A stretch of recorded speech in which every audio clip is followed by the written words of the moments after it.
Salut tout le monde, on se retrouve aujourd'hui pour l'explication d'un nouveau deck de Legacy. On a fait du coup deux decks jusqu'à maintenant qui étaient plutôt unfair, hein. C'est donc des decks combos qui gagnent de manière on va dire détournée par rapport à la manière, enfin la façon dont on devrait jouer Magic normalement, c'est-à-dire qu'on utilise des cartes très fortes qui synergisent de manière très un peu débile on va dire entre elles pour faire des choses extrêmement fortes.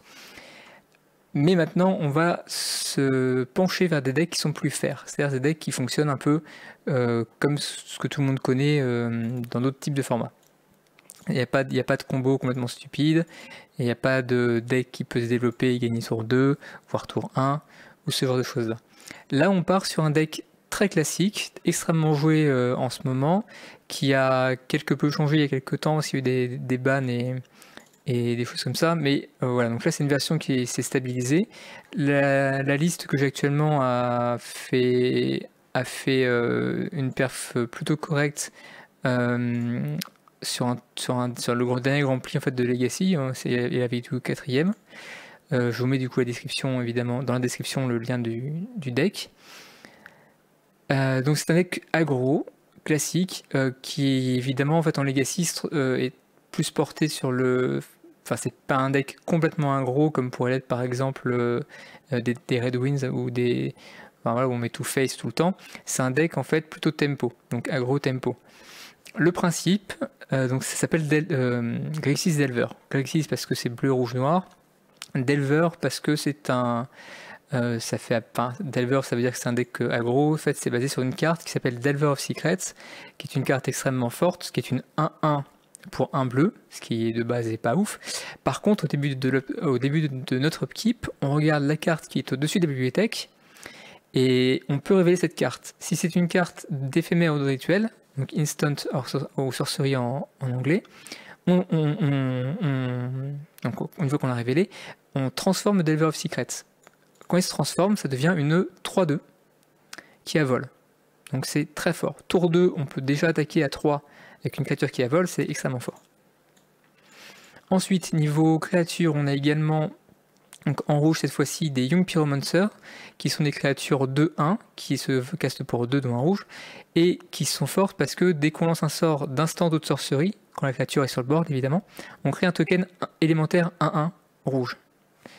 Donc ça met des tokens, et si c'est pas géré, bah, même ça met que 1, ça met 1 plus 1 plus 1, mais plusieurs fois, donc c'est très fort. En créature, ensuite, on a des Trunen Nemesis, créatures extrêmement fortes aussi, qui sont donc des 3-1 et qui se castent pour 3 dont 2 bleus. La force de cette carte-là, c'est parce qu'en fait, elle vient du fait que quand on la joue, on nomme un joueur. Donc on va nommer son adversaire, évidemment. Et le Trunen Nemesis a la protection contre ce joueur. C'est-à-dire que la créature ne peut pas être ciblée par des sorts de ce joueur, elle ne peut pas non plus être bloquée par des créatures de ce joueur, et elle ne peut pas non plus prendre de dégâts directs de combat donc par les créatures de ce joueur. Le seul moyen du coup de gérer cette carte-là, ça sera de faire des sorts qui ne la ciblent pas directement, comme par exemple, on a dans le deck un des Diabolic Edict, qui dit que le joueur ciblé sacrifie une créature, donc du coup c'est en fait donc, le sort cible le joueur et non pas la créature. Donc si on a que un Trunen Nemesis en jeu, on se fait cibler. La cible est légale, il n'y a pas de souci, et on doit sacrifier une créature. Et donc on sacrifie le Trunen Nemesis. Ça c'est un contre. Toutes les cartes qui ne ciblent rien, comme Terminus par exemple, qui mettent toutes les créatures sous la bibliothèque de leur propriétaire, ça marche aussi.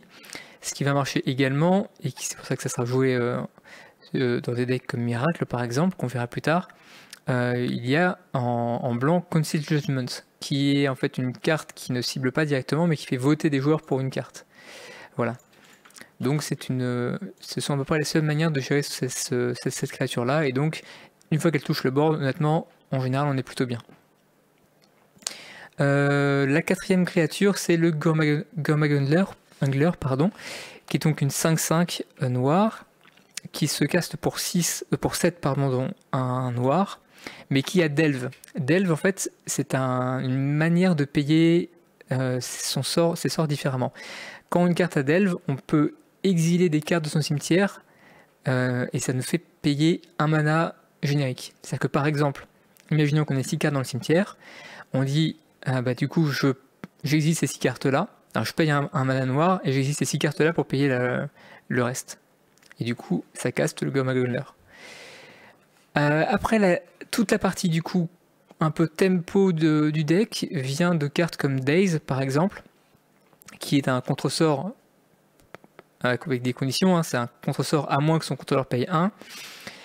Mais l'intérêt de cette carte-là, c'est qu'on, plutôt que de payer 2 ou un bleu, ce qui serait en fait le prix normal d'un contre-sort qui fait ça, enfin un contre-sort serait pas ouf quoi, quand on compare ça par exemple du coup à un Spell Pierce par exemple, en fait au lieu de payer son coût de mana, on peut renvoyer une carte d'île qu'on contrôle dans notre main. Et donc ça paye le cast de Daze. C'est comme ça que ça sera utilisé le plus souvent. On a également des Spell Pierce qui, pour un bleu, font la même chose mais encore plus fort. Après, pour toute la partie tempo, on a également les Wastelands, qui sont donc des terrains qu'on peut sacrifier pour détruire un terrain non basique ciblé. Et pour finir, on a donc des Force of Will pour pouvoir contrer des choses un peu trop fortes, tout ça. On a également les Thoughtseize qui sont des cartes qui vont permettre soit de contrer la stratégie adverse d'un deck combo, soit tout simplement d'être joué T1 ou alors dans des moments un petit peu clés où on veut essayer de faire en sorte que l'adversaire se débarrasse de cartes qui pourraient nous gérer notre menace, quoi. Après, on a des cartes, donc on a des Lightning Bolts, on en a 4, hein, ça sera très fort avant, ça va permettre du coup de trigger l'ability Young Pyromancer, et ça fera 3 dégâts sur une créature ou 3 dégâts sur la tête si on veut vraiment être très aggro. Upgrade pour gérer les créatures ou les artefacts, Forked Ball pour gérer pareil les petites créatures ou les joueurs. On met des dégâts à la tête. Et ensuite on a, comme carte très importante, on a des cantrips. On a du coup 4 Ponder, 4 Brainstorm, 2 Preordains. C'est les classiques hein, du Legacy. Ponder, c'est extrêmement fort, ça permet d'aller filtrer plein de trucs. Brainstorm, parce que du coup, on peut se débarrasser de cartes dont on veut pas.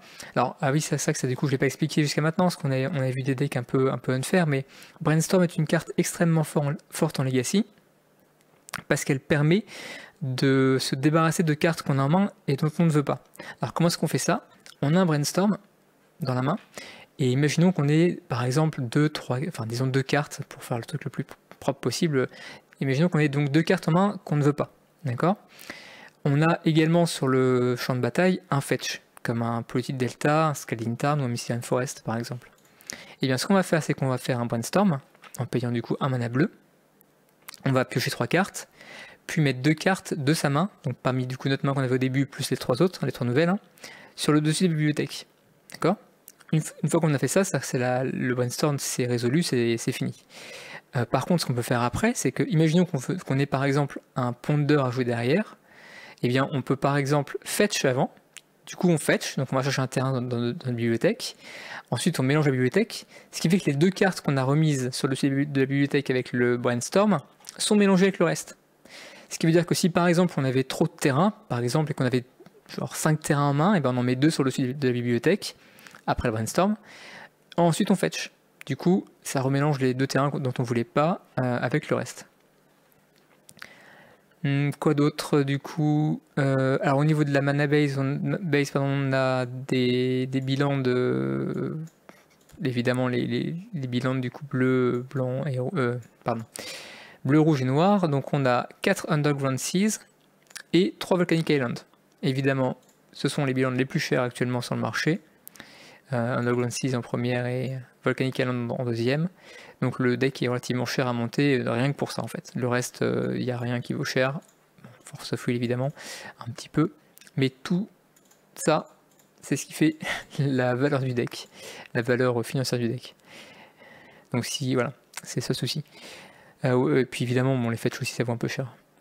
Ensuite, qu'est-ce qu'on peut dire d'autre avant de faire une petite partie de démonstration? Je pense qu'on a plus ou moins fait le tour. Mais on peut également du coup préciser que donc, le Delver of Secret, si on l'a tour 1 et qu'on le joue tour 1 du coup, on va vouloir le retourner le plus vite possible. Et dans ce cas-là, ça peut arriver qu'on le joue T1 par exemple, et pour s'assurer qu'il se retourne, en fait, avant l'upkeep, on va faire un brainstorm. Comme ça, on met une carte d'éphémère ou rituel sur le dessus de la bibliothèque, et donc à l'upkeep, le Delver of Secret pourra se transformer. Je rappelle, on a une créature du coup 3-2 qui a vol. Voilà. Le sideboard dépend très grandement de la méta qui est jouée au moment où vous jouez le deck.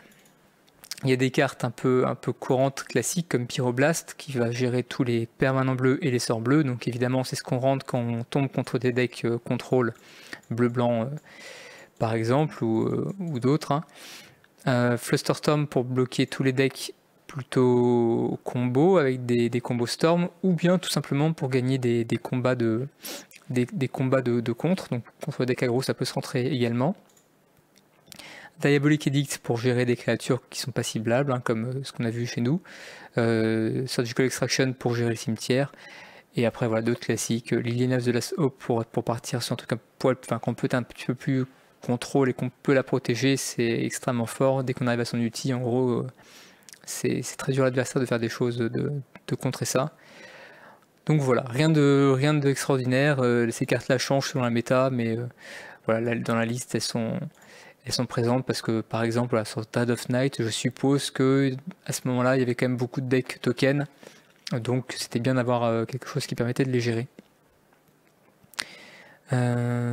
Écoutez, on va se lancer une petite partie contre un bot, encore une fois, contrôlé par l'ordinateur, du coup. Alors, malheureusement, le bot vraiment est très mauvais, hein. Je me suis encore un peu entraîné dessus pour voir un peu comment ça se passait. C'est très très très mauvais. En Legacy, c'est pratiquement... c'est honteux, genre ce qui se passe là n'est pas une vraie partie de Legacy, tout simplement. Mais bon, au moins, vous allez voir comment le deck se déroule, quelles sont un petit peu les choses à faire. Et dans un second temps, là on présente un petit peu les decks, c'est une introduction vraiment à ce qui peut se passer. Je ferai dans un second temps des vidéos un peu plus longues, où vraiment je fais 3-4 parties avec les decks dont on a parlé, et même d'autres éventuellement. Alors, choisir un joueur qui va commencer, ça sera nous. Alors là, c'est une main délicate parce qu'on n'a pas d'action directement. On a un préordain pour aller chercher quelque chose qui peut-être fera des choses tour 2. On a des Force of Will pour gérer tous les decks combo. Bon là, je sais que c'est pas un deck combo vu que c'est moi qui lui ai choisi ces cartes. Ceci dit, on a des terrains, on a un préordain. Ça, c'est une main qui se garde. On va commencer par une Underground Sea, puis un Preordain en main phase 1. Donc Force of Will, on ne veut pas. Hein. Ponder, est-ce qu'on veut? Ou je pense que oui, on va prendre le Ponder. On passe le tour. L'adversaire prend son tour, pioche une carte. Main phase 1. Direct. Il joue un Engineering Explosive tour 1 à 1. Ça va nous embêter sur le Delver, mais c'est Secret, mais c'est tout. Je l'ai pas Force of Will, je pense que c'est pas très important. À l'upkeep, on pioche un Gurmagundler, ça c'est fort. Alors, le Wasteland. Là, très clairement, très probablement, le mieux sera peut-être de Ponder en premier, pour aller chercher des choses. Tournem Nemesis est fort. En fait, toutes les cartes qui sont là nous intéressent. On va simplement réfléchir à l'ordre dans lequel on veut les jouer.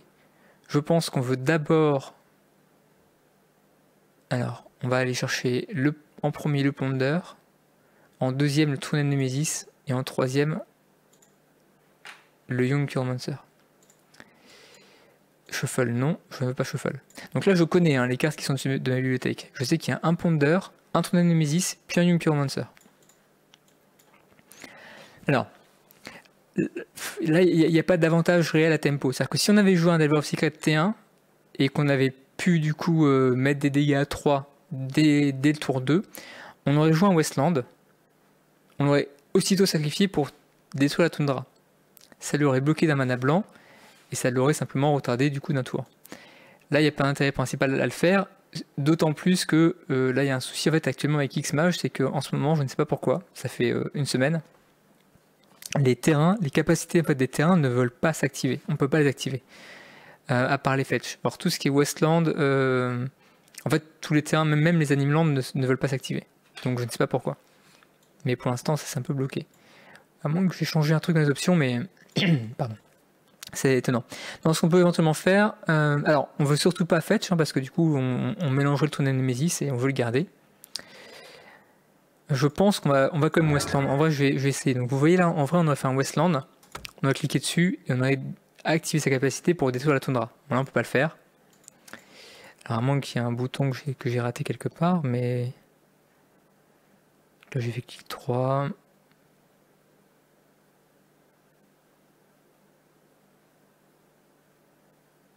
Ah. Ah voilà. Non mais non. C'était pas Xmash qui déconnait, c'était moi. En fait j'avais fait un truc, c'est que ici donc dans Mana Payment, on peut lui dire d'utiliser la première habilité de mana quand on tape les terrains. Comme ça, de base, si on clique, là ça fait du bleu par exemple. Et là ça fait du coup de la mana incolore. Mais non, faut absolument pas le mettre. Ok, donc voilà, c'est pour ça. Donc on va pas Westland sa toundra tout de suite, ça ne sert à rien, je pense qu'on n'a rien à protéger, rien à tempo. Ce qu'on va pouvoir par contre vouloir faire, c'est avoir un mana de plus pour pouvoir jouer le Totem Nemesis au tour d'après. Donc là on passe le tour. Il fait son tour, main phase 1, il met une heal, et il fait plus un derrière. Alors, on a un Totem Nemesis, on a de quoi le protéger avec la Force of Will, on peut y aller. Ce qu'on va se faire, c'est qu'on va se mettre un Misthian Forest, on va fetch, on va récupérer une Volcanic Island, et on va jouer Totem Nemesis pour 3. Ça n'a pas été contré, ça me dit sélectionner un joueur, je clique sur l'adversaire. Donc là vous avez vu, Chosen Player Computer. Là il a la protection contre l'adversaire. C'est-à-dire que l'adversaire ne peut plus le cibler du tout et peut... Voilà. Donc là l'adversaire fait un brainstorm en main phase 1, il pose une île enneigée, et il s'arrête là. Alors là on va pouvoir mettre un peu de pression. On va poser le fetch. On va ponder. Est-ce que je veux... Ouais, je vais ponder en utilisant du coup le Volcanic Island. C'est pas mal ça, on a deux Delver of Secret qu'on pourra jouer. Hey, ça c'est quand même pas mal là. On va jouer les 2 Delver of Secrets. Ah mais non, parce qu'il a... C'est vrai qu'il a Engineering Explosive. Donc je pense que ça vaut pas le coup de les jouer en fait. Donc oui, je vais mélanger.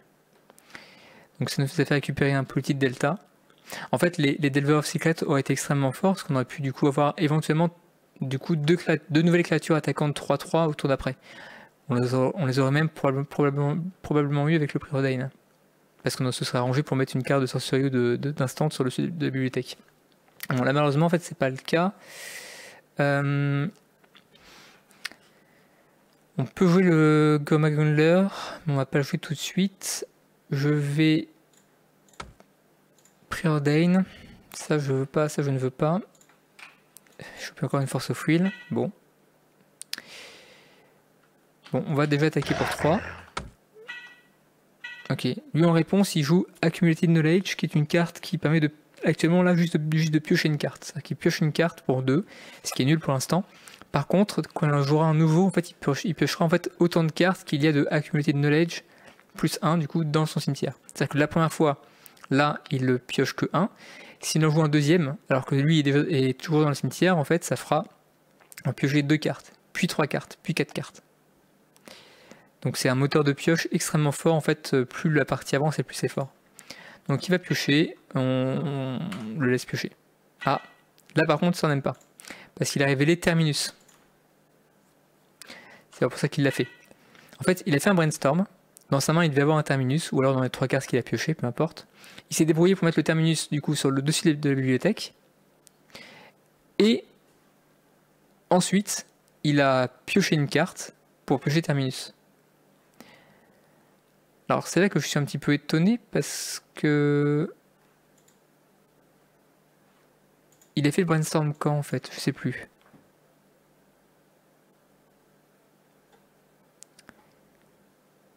Alors il l'a fait quand? Oui, il l'a fait au tour d'avant, c'est bien ça. En fait c'est ça, parce que évidemment Terminus c'est une carte miracle. Hein. Je l'expliquerai un peu plus pour le deck, pour la prochaine vidéo qu'on fera sur le deck sur Miracle bleu-blanc, mais... En fait, c'est une carte miracle qui dit, en fait, ça dit que au moment où si on pioche une carte miracle et c'est la première carte qu'on pioche ce tour-ci, donc là c'est mon tour, donc voilà, c'était le cas pour lui, on peut la jouer pour son coup de miracle, qui est donc de seulement 1 blanc. C'est-à-dire qu'en fait, il a plus ou moins cette EP. C'est-à-dire qu'au tour d'avant, du coup, il a joué un Preordain. Un Brainstorm, pardon. Il a joué un Brainstorm pendant son tour. Il a fait en sorte de mettre le terminus au-dessus de la bibliothèque et il l'a pioché pour pouvoir l'utiliser avant en fait que le dégât se résolve. C'est-à-dire que si là j'avais l'étal, ça gère la situation. Bon, sauf que là en l'occurrence, il a ni la mana pour le payer vu qu'il n'y a pas de blanc disponible. Et en plus, c'était bon, ok, ça gérait le tournoi de Nemesis, mais c'était pas ouf de payer autant de mana, enfin, c'est super cher comme play quoi. Bon, là en l'occurrence, il n'a pas le mana pour le payer, donc ça part. On va mettre un peu la pression supplémentaire, hein, on va directement aller fetch, on va aller chercher une Underground Sea, et on va jouer le Gurmagundler. Donc pour ce faire, on va dire, donc payer 6, alors on n'a pas besoin d'avoir un mana... Est-ce qu'on veut le côté du blanc? Si on veut le côté du blanc. On va payer du coup un mana noir comme ça, et utiliser la spéciale pour exiler jusqu'à 6 cartes de notre cimetière. On va exiler les 6 cartes qui sont là. Voilà. Donc si ces cartes ont été exilées, maintenant le cimetière est vide. Ça on va le cacher. Ça aussi. La carte est castée. Voilà. Et on va faire un Wasteland sur sa toundra. Comme ça, lui, si jamais il avait un truc blanc pour pouvoir mesurer ma créature, il a mis un deuxième terminus sur le dessus. Ok. Donc heureusement. En fait, il avait mis, avec le brainstorm du coup d'avant, en fait, il avait mis 2 terminus sur le dessus de la bibliothèque. Là, heureusement, je lui ai Wasteland sa toundra. Donc là, il n'a même plus de mana blanc pour le caster. Bon, s'il avait cast, j'aurais Force of Will, hein, mais... Non, ça on pourrait presque Force of Will, pour tempo encore. Mais je pense qu'on va le laisser piocher. Donc voilà, fin de tour, je prends mon tour. Upkeep, pioche. Terrain, pas idéal. On va jouer la Volcanic Island. Et on va mettre du coup 8 dans la tête. Voilà. Malheureusement, j'ai rien d'autre à faire. Prochain tour, on pourra hardcast Force of Will. Alors, donc là, voilà, donc là c'est intéressant. Il va maintenant piocher 2 cartes. C'est-à-dire que pour 2 mana, il pioche 2 cartes. On ne veut pas non plus Force of Will, parce que là, il y a un truc qui peut arriver et qui peut me faire très mal, c'est Jace. Jace, s'il tombe, ça peut être un petit peu chiant. Ah, sauf qu'il a fait ça du coup. Non, d'accord. En fait, il a fait ça du coup pendant son tour, donc c'était bon. Donc fin de son tour. Moi, j'ai rien à jouer de particulier. Upkeep, draw. Bon, je repioche une Volcanic Island. Je vais mettre le fetch. On attaque. Il se prend 8, il a 1 point de vie. Pour l'instant, s'il fait rien. Donc il a 1 point de vie. C'est-à-dire que là, son fetch, il peut même plus l'utiliser. Il prend son tour, main phase 1 fetch, bah si tu veux, bah, il fait rien d'autre. Bon, vous allez voir du coup aussi la carte, c'est que là par exemple, du coup on pourrait, si jamais on se dit bah peut-être qu'il a un truc pour tout gérer maintenant et que du coup on va en être sûr, on peut faire du coup un faute 6 sur lui. On paye un noir, là du coup il nous montre sa main. Et du coup en fait on voit qu'il a fait n'importe quoi parce qu'il aurait pu faire au moins faire de la pioche avant je crois, ou faire un preordain au tour d'avant. Bon. Vous voyez le principe, c'est-à-dire que là maintenant effectivement, si par exemple, imaginons qu'il ait 6 points de vie, il aurait pu me faire un sort de clochère, même pas vu qu'il n'y a pas de blanc. Alors vous voyez à quel point du coup le Wasteland fait le taf à mort, hein, c'est que je l'ai cuté d'un mana blanc, il a pu cast ni Sword of Plowshare, ni Terminus. C'est-à-dire que là, et puis bon, il aurait pu fetch, mais s'il fetchait du coup là il était mort. C'est-à-dire que le fait de lui avoir Wasteland sa toundra l'a complètement bloqué sur les plays qu'il pouvait faire. Bon là en l'occurrence le plus chiant c'est Sword of Plowshare je pense. Mais en tout cas, bon, là c'est gagné. Bon, vous voyez le principe du deck, c'est-à-dire qu'il y a à la fois le côté aggro où un peu connement, on met des créatures qui vont attaquer chaque tour, mais il y a aussi tout le côté tempo qui est super important. À quel moment est-ce qu'on claque sa Wasteland pour le côté d'une couleur par exemple? Si on voit qu'on peut le faire, si on voit qu'il est en mana death, on le fait évidemment aussi pour pas s'il bloque à 2 mana par exemple. 2 mana c'est chiant, hein. 2 mana il y a les counter spells qui passent, il y a des trucs qui passent. Si on lui Wasteland un terrain, et par exemple imaginons qu'il est le mec en face, même deck en face, et une toundra et une plaine simple par exemple, on lui pète sa toundra, il a plus du tout de bleu. C'est fini pour lui les ponders, les brainstorms, etc. Ça peut être très fort aussi. Donc voilà, en fait ce deck-là est basé sur la tempo, c'est savoir quand est-ce qu'on fait des choses, quand est-ce qu'on met la pression, quand est-ce qu'on se garde des cartes pour pouvoir protéger nos menaces, ce genre de choses-là. Daze est très fort, là j'ai pas eu l'occasion de l'utiliser, mais Daze peut être très fort également hein, pour protéger nos cartes. Lightning Bolt pour mettre des dégâts directs ou pour gérer des créatures, ça peut être très fort. C'est-à-dire que là, du coup, Miracle joue souvent le Monastery Mentor hein, qu'il faut gérer et Lightning Bolt le gère très très bien. On a plein de choses comme ça. Donc voilà un petit peu du coup ce que peut proposer ce genre de deck en Legacy. Là, évidemment, encore une fois, le côté extrêmement intéressant du Legacy, c'est les échanges directs qu'il y a entre les joueurs. Donc les échanges de contre, le fait de vraiment savoir quand utiliser ses ressources, quand garder de la mana pour pouvoir contrer, pour pouvoir jouer d'autres cartes derrière, pour pouvoir protéger ses cartes. Savoir par exemple du coup, est-ce que ça vaut le coup, par exemple du coup, en chance deck là, est-ce que ça vaut le coup de garder un mana rouge pour pouvoir fin de tour faire Lightning Bolt sur une créature que l'adversaire aurait pu jouer. C'est plein de petites décisions comme ça qui font qu'en fait on prend l'avantage au fur et à mesure, chaque play va nous donner l'avantage ou le désavantage, et en fait le joueur qui va gagner va pas être celui qui va faire la meilleure sortie forcément, beaucoup moins qu'en moderne par exemple, où je trouve qu'on joue plus contre un compteur de points de vie que contre un adversaire réellement, mais c'est plus à celui qui va savoir comment gérer ses cartes, quand utiliser ses cartes, à quel moment, comment gérer ses ressources, etc. Donc voilà, j'espère que ça vous a plu, n'hésitez pas du coup à laisser des petits commentaires sur ce que vous voulez voir pour la suite. On va se faire un deck plus contrôle pour la prochaine vidéo. On aura vu à peu près tous les types de decks disponibles, dans la méta actuelle en tout cas.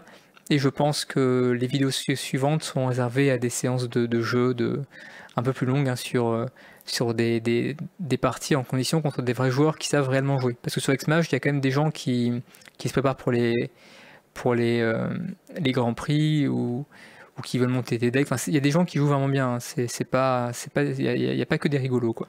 Okay. Donc voilà. On va faire un petit juste rapidement là. Ça c'est alors faisons juste le début là. On va prendre 2 minutes parce qu'on a une main très intéressante. Ok, il fetch une heal. Pourquoi? Parce qu'on a un Delver of Secret, un Daze derrière. Donc on peut par exemple du coup jouer un Delver of Secret. Vous allez voir du coup comment ça fonctionne. Là par exemple, s'il décide, bon, il fait n'importe quoi, mais s'il décide par exemple du coup de me le détruire tout de suite, je peux Daze, ce qui est extrêmement fort. Donc vous allez voir, fin de tour, il se passe que à l'upkeep, j'ai sur la pile le trigger, enfin l'ability pardon du Delver of Secret. Et bien je pourrais à ce moment-là faire un brainstorm si j'en avais en main, pour m'assurer qu'il y ait par exemple un Lightning Bolt au-dessus de la bibliothèque, pour être sûr qu'il se transforme. Bon là je n'en ai pas. Voilà, donc ça montre la carte qui est au-dessus de la bibliothèque. Est-ce que je veux la révéler? Parce que si je la révèle pas, ça ne se transformera pas quoi qu'il arrive. Mais si ça avait été un sort d'éphémère rituel, j'aurais dit oui je veux la révéler pour transformer le Delver of Secret. Là ce n'est pas le cas, je dis non, je préfère pas la montrer. Bon, vous voyez le principe. Le deck peut sortir de manière très très très agressive, mais c'est surtout un deck de tempo où finalement on est entre un deck contrôle et un deck plus aggro classique, où l'idée c'est plutôt de gérer ce que fait l'adversaire tout en protégeant nos propres menaces avec ce dont on dispose. Donc voilà, je disais pour la suite, du coup, je ferai des vidéos en situation contre des vrais joueurs, où vous verrez vraiment tout l'intérêt du format. Écoutez, je vous dis à la prochaine fois, merci beaucoup d'avoir regardé cette vidéo. Si ça vous a plu, n'hésitez pas à mettre un petit pouce bleu, à vous abonner aussi pour être mis au courant du coup des prochaines vidéos qui sortiront. Parce que je vais pas m'arrêter là, hein. Je vais faire du coup de Legacy, des parties en Legacy sur X-Mage, je ferai également du moderne, probablement du coup de l'EDH aussi, et pourquoi pas des tournois de Pauper sur MTGO, parce que sur MTGO j'ai pas une grosse collection, mais je fais par contre du Pauper où j'ai quelques decks très très efficaces et très intéressants. Donc ça sera aussi le programme pour la suite. En attendant, bon jeu à tous, et à la prochaine. Ciao.